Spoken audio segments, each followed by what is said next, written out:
ஏனென்றால் தேசிய அரியாசன உரையில் தமிழ் மக்களுடைய உரிமை பிரச்சனை மற்றும் காணாமல் ஆக்கப்பட்டோர் தொடர்பான பிரச்சனைகள் எதுவுமே தொடர்பாக கருத்து கூறப்படவில்லை என்ற ஒரு மக்கள் மத்தியிலே ஒரு கருத்து இருக்கிறது. இது தொடர்பாக உண்மையிலே இந்த விடயம் தொடர்பாக நாங்கள் ஏற்கனவே ஜனாதிபதி பல தடவைகள் இதை கூறி இருக்கின்றார்.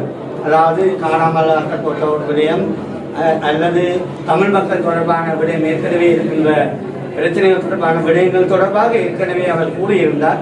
அது மட்டுப்படுத்தப்பட்ட ஒரு கிட்டத்தட்ட ஒரு மணித்தியாலத்தில் முக்கியமான விடயங்கள் அதில் உள்ளடக்கப்பட்டுள்ளன. நிச்சயமாக நீங்கள் எதிர்பார்க்கின்ற அந்த விடயமும் ஏற்கனவே கூறப்பட்டுள்ளது.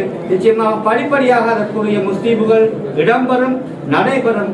ஏனைய அரசாங்கங்கள், அதாவது 76 வருடங்களாக ஏமாற்றிய அரசாங்கம், அதாவது வாக்குறுதிகளை வழங்கி ஏமாற்றிய அரசாங்கங்கள் போல் அல்லாது செயலிலே செயல் வடிவமாக நிச்சயமாக எங்களது ஜனாதிபதி அதை நடைமுறைப்படுத்துவார் என்பதில் எங்களுக்கு பூரண நம்பிக்கை இருக்கின்றது. நாங்களும் அதற்கு முழுங்கு மூச்சான ஒத்துழைப்பை வழங்குவோம் என்று விடத்திலே போய்கொள்கிறோம். இன்னொரு விஷயம், இப்போ பிரதி அமைச்சு வழங்கப்பட்டிருக்கு.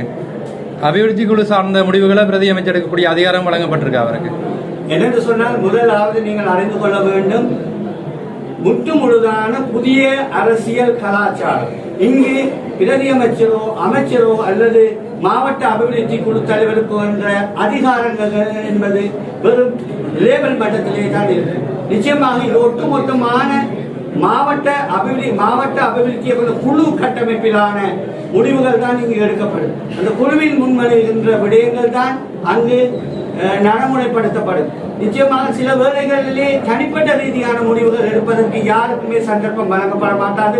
உதாரணமாக கூற போனால், எங்களுடைய நாட்டின் ஜனாதிபதி கூட தனிப்பட்ட அதிகாரங்களை தான் பயன்படுத்துவது கிடையாது. அந்த குழுவிலே, நிர்வாக குழுவிலே, நிறைவேற்று குழுவிலே அந்த விடயங்கள் முன்வைக்கப்பட்டு குழு ரீதியான சம்மதத்துடனே அனைத்து விடயங்களிலும் நாட்டில் நடைமுறைப்படுத்தப்பட உள்ளது. எனவே இதில் அமைச்சு பதவியோ அல்லது பிரதி அமைச்சு பதவியோ அல்லது மாவட்ட அபிவிருத்தி குழு தலைவர் பதவியோ என்பது வெறுமனவே பேரளவிலே மட்டும்தான் இருக்குமே ஒழிய, ஆனால் குழு ரீதியான நடைமுறைகள் தான் இங்கு இருக்கும் என்பதை இவ்விடத்தில் கூறிக்கொள்ள வேண்டும்.